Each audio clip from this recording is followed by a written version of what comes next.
How to share post on Instagram. Today in this video I'll be showing you how to share a post on Instagram, whether you want to send it to friends, share it to your story or copy the link. Let's get started. First open Instagram. Now scroll through your feed or explore page and find the post you want to share. Now let's say you want to share this post. Below the post tap the paper plane icon. This opens the sharing options right here.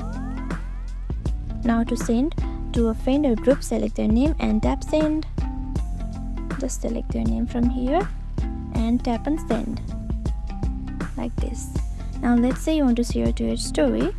Just tap on this here and here you can see add to story. Just tap on add to story and just like that it will be shared to your story. Now to copy the link, tap the copy link and paste it wherever you like this.